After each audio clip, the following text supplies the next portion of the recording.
நமச்சிவாய. திருச்சிற்றம்பலம். சிவாய நமக, சிவசிவாய நமக. என்னுடைய வீடு என்னுடைய கரத்தால் தொடப்பட்டிருக்கின்றது. ஆசீர்வாதங்கள் அந்த வழியே உன் வீட்டிற்குள் வரும். நீ ஏன் கவலைப்படுகின்றாய்? விரைவில் உனக்கு நல்ல பாக்கியம் உண்டாகும். உன்னை ஆசீர்வதிக்க, கஷ்டங்கள் தீர்த்து வைக்க நான் உன் இல்லம் தேடி வந்து விட்டேன். இனி எல்லாமே உனக்கு சுபிட்சமாக மாறும். நீ கேட்டது கேட்காமல் இருப்பது என எல்லாவற்றையுமே நிறைவேற்றி வைக்கப் போகிறேன். யாருக்கும் எந்த தீங்கும் செய்யாமல் என் நாமத்தை மட்டும் நீ உச்சரித்து வா. இன்மையிலும் மறுமையிலும் உன்னை காப்பது என்னுடைய கடமை. வாழ்க்கையில் நீ ஓடும் இடமெல்லாம் துன்பமும் கஷ்டமும் அவமானமும் உன்னை நிழல் போல் உன்னை தொடர்ந்த காலம் இப்போது உனக்கு கடந்த காலமாக மாறப்போகிறது. வெளிச்சம் என்ற நிகழ்காலத்தில் நீ பேரொளியாய் ஜொலிக்கப் போகின்றாய். நீ வெற்றி பெறுவதற்கு என்ன விஷயங்களையெல்லாம் விட்டு கொடுத்தாய்?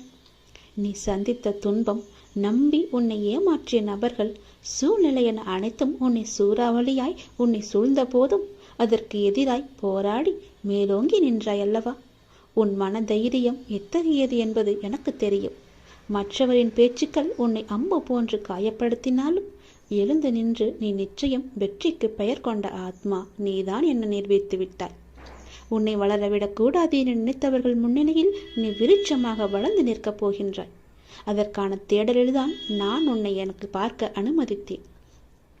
உன்னை மாயை என்ற விதி போன்று எதிர்மறை நிலைகள் உன்னை ஆட்டினாலும், சுற்றி நின்று உன் வழியை அடைத்தாலும், உன் எதிர்மறை நேரம் உன்னையே உனக்கு எதிராக சந்தித்து வைத்த போதெல்லாம் அதை மீறி எழுந்து நின்றாய் அல்லவா? என் மீது என்ற நம்பிக்கையால் என்ன கம்பீரம் என் பிள்ளைக்கு என்று நானே பூரிப்பும் அடைந்தேன். தேடிய விஷயங்கள் உனக்கு பதிலளித்ததா? அதனால் உன் மனம் அமைதியடைந்ததா என்று யோசித்து பார்த்தாயா? என்றைக்கும் ஒன்றை மட்டும் நீ புரிந்து கொள்.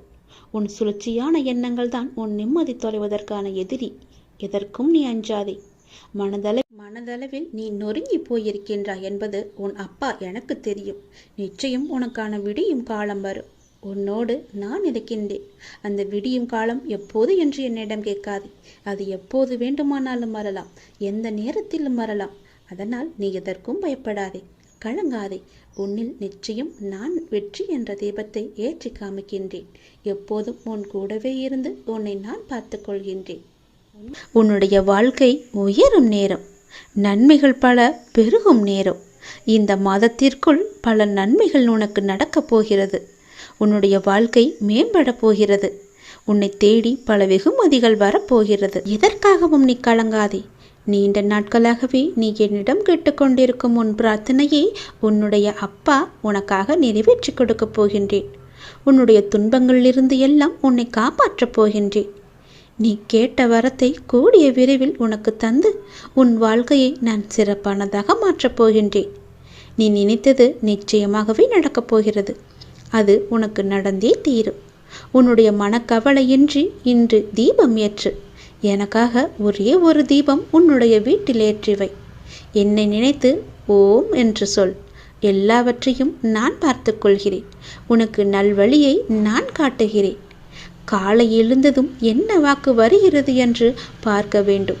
ஏனென்றால் மனம் எதையோ பறிகொடுத்தது போல உள்ளது என்று உன் மனதில் சில கவலைகளுடன் நேற்று உறங்கி போனாயல்லவா? ஒவ்வொரு காலகட்டத்திற்கும் என்ன நடக்க வேண்டுமோ அதுதான் நடந்திருக்கின்றது. ஆனால் அது நிரந்தரமல்ல. இதுவும் மாறும். உன் மனதில் உள்ள அந்த சுமைகளை இறக்கி வைத்துவிட்டு அடுத்த நொடி உன்னுடையதாக இருப்பதற்காக அதை எப்படி சிறப்பாக ஆக்கப் போகின்றாய் என்பதில் உன்னுடைய கவனத்தை நீ செலுத்து. நான் உன்னோடு இருக்கின்றேன். அடுத்த நொடியை மகளுடையதாக ஆக்க உனக்கு நான் துணை இருக்கின்றேன். என் செல்ல குழந்தையே, உன்னை விட்டு சென்றதெல்லாம் உன் கை வந்து இந்த தை மாதத்தில் உன்னை வந்து சேரும். மகிழ்ச்சியாகவே இரு. நான் உனக்கு துணை இருப்பேன். எப்பொழுதும் உனக்குள் நான் இருப்பேன். என்னுடைய நாமத்தை மட்டும் நீ சொல்லிக்கொண்டே இரு. நீ மகிழ்ச்சியாக இருந்தாலும் உன்னுடைய மனதில் ஏதோ ஒரு பயம் ஓடிக்கொண்டே இருக்கின்றதே. எதற்காக அது? அது தேவையற்ற பயம். உன் வாழ்க்கையில் நல்ல மாற்றங்கள் ஒவ்வொன்றாக நடக்க ஆரம்பம் ஆகிவிட்டது. பயம் உனக்கு எதிர்மறை எண்ணங்களை மட்டுமே தரும். அந்த பயத்தை நீ தூக்கி எறிந்துவிடு.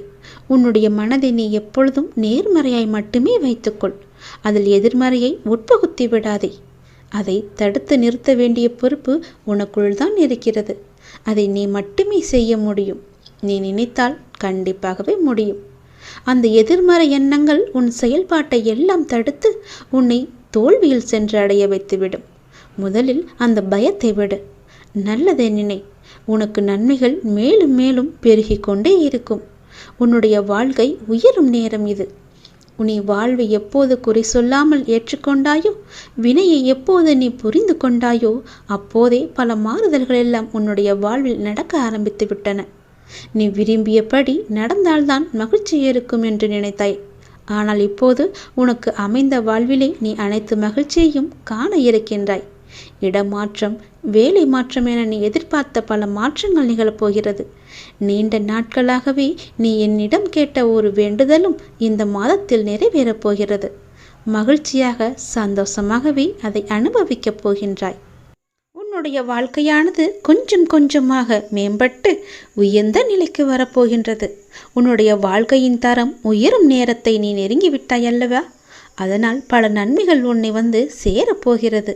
இந்த மாதம் முடிவதற்குள் அதற்கான பலனை நீ அனுபவிப்பாய். கொஞ்சம் கொஞ்சமாக எல்லாமே நடந்து உன் முழுமையான வாழ்க்கையை நீ அனுபவிக்க நீ உன்னை தயார் செய்து கொள்ள வேண்டும். சந்தோஷத்தில் நீ துள்ளி குதிக்கப் போகின்றாய். என்னுடைய நாமத்தை நீ சொல்லிக்கொண்டே இரு. ஓம் நமச்சிவாய. திருச்சிற்றம்பலம். சிவாய நமக. சிவசிவாய நமக. நீ சோர்ந்து போகாதே, தைரியமாக இரு. நான் உன் கூடவே எப்போதுமே இருக்கிறேன். எப்போதும் இருந்து கொண்டும் இருப்பேன். இப்போதே இந்த நொடியே உன்னுடைய வாழ்வில் இருள் நீங்கி பிரம்ம முகூர்த்த நேரம் ஆரம்பமாகிவிட்டது. உன் வாழ்வில் புதிய விடியல் ஆரம்பமாகும் நேரம். உன் கஷ்டங்கள் எல்லாமே முடியும் நேரம். உன் பிரச்சனைகள் எல்லாமே முடிந்து போகும்.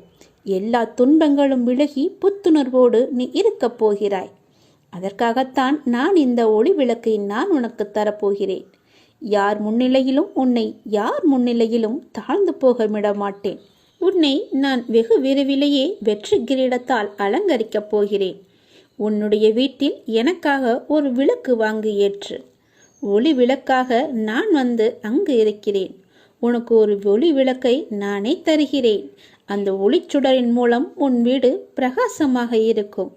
விரைவிலேயே உன் வாழ்வு மகிழ்ச்சியாகவே இருக்கும். கலங்காதே, உனக்கான நேரங்கள் எல்லாம் தொலைவில் இல்லை. அது உன்னை தேடி தானாக வந்து கொண்டே இருக்கிறது. பிள்ளைகளின் நலன் விரைவிலேயே சீராகும் என்று ஏற்கனவே சொல்லியிருக்கிறேன். உன் பிள்ளைகளை பற்றியெல்லாம் நீ கவலைப்படாதே. நான் கம்பீரமாக உனது மனதிலும் உனது இல்லத்திலும் வந்து அமர்ந்து விடுவேன். நீ எனக்காக உன் வீட்டில் என்னுடைய படம் போட்ட விளக்கை வாங்கி ஏற்று. உனக்கு நான் இருப்பது கண்கூட தெரிய வரும். அப்படி உனக்கு தெரியவில்லையா? மனதில் நினைத்தாலே போதும். தினமும் என்னை பூஜித்தால்தான் உன்னை நான் நினைப்பேனா என்று கிடையாது. யோசித்துப்பார். நீ இன்று இருப்பதை விட இதற்கு முன்பு பல வேதனைகளை எல்லாம் சந்தித்திருப்பாய்.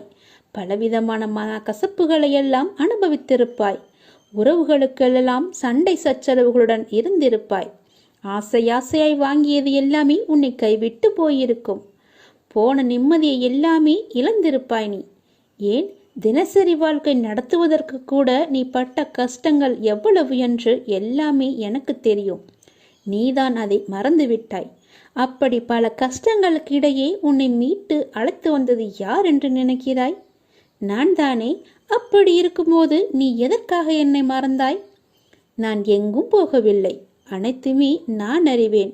அனைத்துமே நன்மைக்கு. எப்படியே நம்பு. அப்படித்தான் நான் இருக்கிறேன். உன்னை வழி நடத்தி செல்லும் ஆசானாக நான் இருக்கிறேன். அனுதினமும் என்னை பூஜித்தாய். அதனால்தான் நான் உன்னிடத்தில் வந்து சேர்ந்தேன். எப்படி வந்து சேர்ந்தேன் என்று உனக்கே தெரியாது. நீ எனது பொக்கிஷம். நீங்கள் அனைவருமே என்னுடைய குழந்தைகள். எனது அனுமதியின்றி எவரும் உன்னை தொட முடியாது. நான் சொல்வது போல என்னுடைய விளக்கை வாங்கி உன் வீட்டு ஏற்று. ஒளி விளக்காக வருகிறேன். நல்லதுதான் நடக்கும்.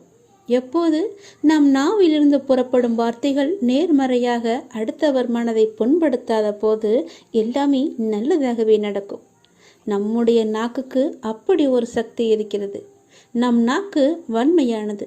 இதனால் நாவின் உதவியோடு உருவாகி வெளிப்படும் வார்த்தை அதைவிட வன்மையானது, மிகவும் கடினமானது. ஒருவர் எதை காத்திட முடியாவிட்டாலும் நாவையாவது அடக்கி காத்திட வேண்டும். இல்லையேல் அவர் சொன்ன சொல்லே அவர் துன்பத்திற்கு காரணமாகிவிடும். நாம் அடக்கத்துடன் இருப்பது அவசியம். புலனடக்கம் என்பது ஐம்புலனுக்கும் உரியதுதான். அவற்றில் மற்றவற்றை காக்கவில்லை என்றாலும் பரவாயில்லை. பேச்சில் அடக்கத்தை கடைபிடிப்பது மிகவுமே அவசியம். ஒவ்வொருவரின் நாவிலிருந்தும் புறப்படும் வார்த்தைகள் மற்றவர்களுக்கு மகிழ்ச்சியை தரலாம். சிலருக்கு மனதை உடைத்தெறியலாம், நம்பிக்கையை உடைத்தெறியலாம், ஆறாத வடுவாய் ஏற்படுத்திவிடும் காயத்தை. ஒருவரை சிந்தித்து வாழ வைக்கலாம், மற்றொருவரை சாக கூட துண்டலாம். ஒரு நொடி பொழுதில் நம்மை உயர்வடையவும் செய்யும், தாழ்வடையவும் செய்யும். கூடியவரை கடுஞ்சொற்களை தவிர்த்து விடுவதுதான் நல்லது. சினத்தால் வெளிப்படும் சொற்கள் காயப்படுத்துவதை விட ஏளனமாக புறக்கணித்து பேசும் வார்த்தைகளே அதிக வலியினை தரும்.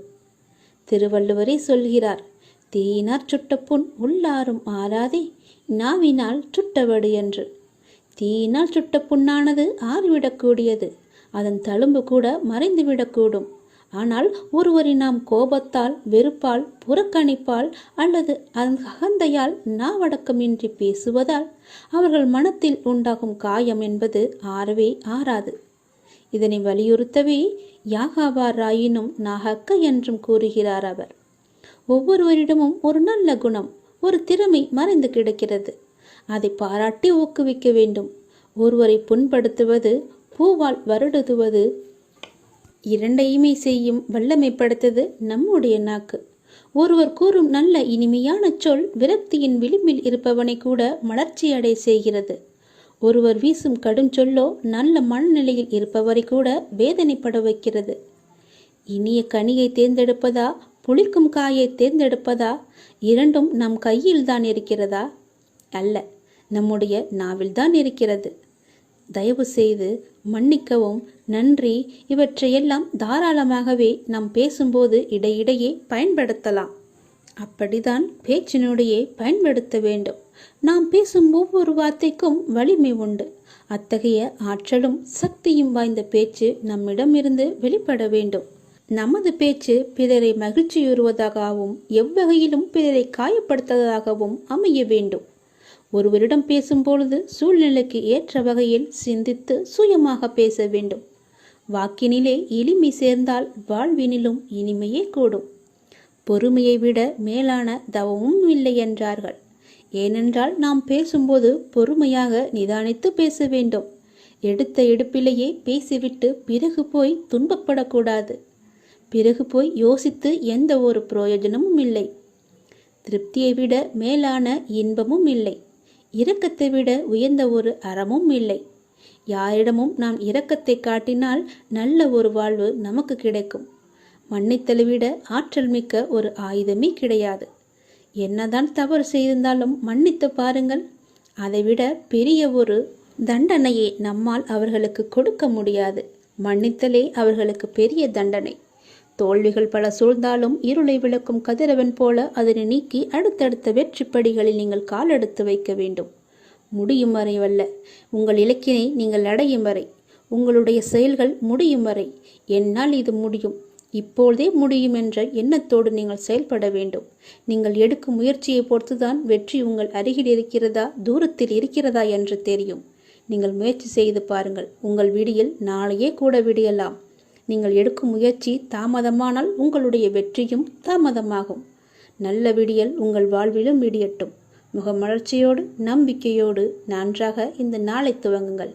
எல்லாமே நல்லதாகவே நடக்கும் உங்களுக்கு. வாழ்க்கையில் மகிழ்ச்சி தான் எல்லோருக்குமே பிடிக்கும். வாழ்க்கையில் எப்படி மகிழ்ச்சி கிடைக்கும்? ஒரு பெரும் செல்வந்தர் தம்மை சந்திக்க வந்த வயதான துறவியை அழைத்து போய் தமக்கு சொந்தமான வயல், வரப்பு, தோப்புகளை எல்லாம் பெருமையுடன் காட்டினார். இவ்வளவும் என்னுடையது சுவாமி என்றார். அதற்கு துறவியோ, இல்லையப்பா, இதே நிலத்தை என்னுடையது என்று ஒருவன் சொன்னானே என்றார்.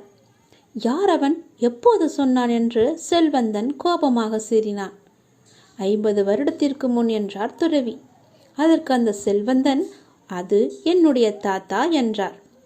50 ஆண்டுகளாக நாங்கள் இந்த நிலத்தை யாருக்குமே விற்கவில்லை என்றான். 20 ஆண்டுகளுக்கு முன் வேறொருவர் இது என்னுடைய நிலம் என்றாரே அப்பா என்று கேட்டார் துறவி. அதற்கு அவர், அது என்னுடைய அப்பாவாக இருக்கும் என்றான் செல்வந்தர். நிலம் என்னுடையது என்னுடையது என்று என்னிடம் காட்டிய அந்த இருவரும் இப்போது எங்கே இருக்கிறார்கள் என்று துறவி கேட்டார். அதற்கு அதே வயலுக்கு இடையில் தெரிந்த 2 மண்டபங்களை காட்டி, அந்த 2 மண்டபங்களுக்கு கீழேதான் அவர்களை புதைத்து வைத்திருக்கிறோம் என்றான் அந்த செல்வந்தன். துறவி சிரித்து கொண்டே, நிலம் இவர்களுக்கு சொந்தமா அல்லது இவர்கள் நிலத்திற்கு சொந்தமா? என் நிலம் என் நிலம், என் சொத்து என் செல்வம் என்றவர்கள் நிலத்திற்கு சொந்தமாகிவிட்டனர். அவர்கள் இப்போது இல்லை. ஆனால் நிலம் மட்டும் இருக்கிறது. இது என்னுடையது என கூறும் நீயும் ஒரு நாள் இந்த நிலத்திற்குள் புதைக்கப்படுவாய். உன் மகன் வந்து இது என்னுடையது என்பான் என்று கூறி முடித்தார் அந்த துறவி. செல்வந்தன் தனது அறியாமையை எண்ணி தலை குனிந்தான். நாம் அனைவருமே இந்த பூமிக்கு சுற்றுலா பயணியாக வருகை புரிந்திருக்கிறோம் என்ற எண்ணத்துடன் வாழ்ந்தால் நமது வாழ்க்கை மகிழ்ச்சியாகவே இருக்கும். நம்முடைய பிறப்பு என்பது அடுத்த ஜென்மத்தில் இருக்குமா இருக்காதா என்று யாருக்குமே தெரியாது. நாம் செய்த புண்ணியத்தின் பயணமாக மட்டும்தான் நமக்கு அடுத்த ஜென்மம் இருக்கிறது என்று நாமே உணர்ந்து கொள்ள முடியும். நாம் அப்படி நிறைய புண்ணியங்கள் செய்திருந்தால் அப்பாவின் பாதத்தில் சேர்ந்துவிட்டு பிறகு மறுபிறவி எடுத்து மீண்டும் அப்பாவையே சேர்ந்து அவரையே வணங்குவோம். நமக்கு கிடைத்த இந்த பிறவியை மகிழ்ச்சியாகவே அனுபவிப்போம், மகிழ்ச்சியாகவே வாழ்வோம். துன்பத்தை மட்டுமே நினைத்து கொண்டு மிச்சம் இருக்கும் நாட்களையும் துன்பமாகவே நாம் கழித்து விட வேண்டாம். இன்றைய நாள், இந்த நாள் இது நமக்கு சொந்தமானது என்று முடிவு செய்து சந்தோஷமாக இருங்கள். எது வந்தாலுமே சந்தோஷமாக பார்க்கும் எண்ணத்தை மட்டும் வைத்திருங்கள். எல்லாமே நல்லதாகவே நடக்கும். துன்பத்தில் இருக்கும்போது அவர்கள் வாழ்வில் ஒழுகேற்ற நானே ஓடோடி வருவேன் என்பதை மட்டும் நீ மறந்து விடாதே. என் அனுமதியின்றி எதுவுமே உன்னை நெருங்காது. அதை முதலில் நீ மனதில் வைத்துக்கொண்டு எப்பொழுதுமே உன்னை நீ மகிழ்ச்சியாக வைத்துக்கொள். எதையுமே ஏற்றுக்கொள்ளாதே. எந்த துன்பத்தையுமே பெரிதாக எடுக்காதே. எந்த பிரச்சனையுமே உன் தலைக்கு மீறி போகாது என்பதை நான் உனக்கு உறுதியாக சொல்கிறேன். என் வாக்கு என்றுமே பொய்யாகாது. கொஞ்சம் நீ பொறுமையாக ஏறு. என்னுடைய அதிசயத்தை நிகழ்த்தப் போகிறேன். என்னுடைய அதிசயம் நிகழ்த்துவதற்கான நேரத்தை நான் குறித்து விட்டேன். தக்க சமயத்தில் அது நடக்கும். அனைத்தையுமே ஜெயமாக்குவேன். அப்பா நான் இருக்கிறேன். நீ கலங்காதே. எதற்குமே நீ கலங்காதே. உன்னுடன் எப்போதுமே உன் அப்பா இருக்கிறேன் என்று மன தைரியத்தோடு இரு. உன் கண்ணில் ஏற்பட்ட கண்ணீரை கண்டு நான் கலங்கி நிற்கின்றேன். உன் கண்ணீரில், உன் வாழ்க்கையில் உனக்கு ஏற்பட்ட வழிகளால் நீ துடித்து அனுபவித்த நேரத்தை நினைத்து என் மனம் தாங்காமல் நான் துடித்து கொண்டிருக்கிறேன். உன்னுடைய சூழ்நிலைகளும் உனக்கு ஏற்பட்ட நிகழ்வுகளும் உன்னை எப்படி, எந்த அளவில் பாதித்தது என்பதை என்னால் உணர முடிகிறது. நினைத்தாலே உனக்குள் ஏற்படும் நடுக்கமும் பயத்தை பார்க்கும் நான் என் கண்கலங்கி நிற்கின்றேன். என் குழந்தை கோழை அல்ல. எத்தனை கஷ்டங்கள் வந்தாலும் தாங்கி நின்று கடந்து செல்லும் தைரியம் உனக்கு இருக்கிறது. அப்படிதான் உன்னை வழி நடத்தி கொண்டு வந்திருக்கிறேன். நீ சமாளித்து நடை போட்டாலும் உன் மனதில் இருக்கும் குமரலை வெளியே மற்றவர் உணாத வண்ணம் நீ நடந்து கொண்டிருக்கிறாய். கர்மவினை என் குழந்தையை கலங்க வைக்கும்போது நானும் உன்னுடன் தான் அந்த வலியை அனுபவிக்கிறேன். உன்னுடைய சந்தோஷத்தில் நான் சந்தோஷப்படுகிறேன். உன்னுடைய துக்கத்திலும் உன்னுடன் தான் நான் இருக்கிறேன். உன் வலியை மாற்றுவேன். என் பிள்ளையின் வளர்ச்சிக்காக நான் நிச்சயமாகவே பாடுபடுவேன். உன் கண்ணீர், கவலை எல்லாமே முடிய போகிறது. கூடிய விரைவில் உனக்கான வெற்றி இலக்கு காத்து கொண்டே இருக்கிறது. நீ இப்போது பந்தய கோட்டை எட்டும் தருவாயில் இருக்கிறாய். அது உன்னை சோதித்து பார்க்கும். உன் பலம் என்ன, உன்னுடைய நம்பிக்கை என்ன, உன்னுடைய பலவீனம் என்ன, உன் நம்பிக்கை எந்த அளவில் இருக்கிறது என்று. அந்த கட்டத்தில் தான் நீ இப்போது இருந்து கொண்டிருக்கிறாய். உன் வாழ்க்கைக்கு பொறுப்பாளி நான் தான். நானே எல்லாவற்றையும் பொறுப்பெடுத்துக் கொள்கிறேன். நானே உனக்கான அனைத்தையுமே உன்னிடம் வந்து சேர்த்து விடுகிறேன். நீ அழாதே. உனக்கான அனைத்தும் என்னிடம் தயாராக உள்ளது. அது மற்ற விஷயங்கள் போல் நிலையற்றவை அல்ல. உன் வாழ்க்கைக்கு அர்த்தத்தை கொடுக்கும் பொக்கிஷம். உன்னுடன் எப்பொழுதுமே நான் இருப்பேன். அதை மட்டும் நீ மறந்து விடாதே. அதிசயத்தை நான் நிகழ்த்தப் போகிறேன். அந்த அதிசயம் எப்போது, எப்படி, எங்கு, எந்த நொடி நடக்கும் என்று உனக்கு தெரியாது.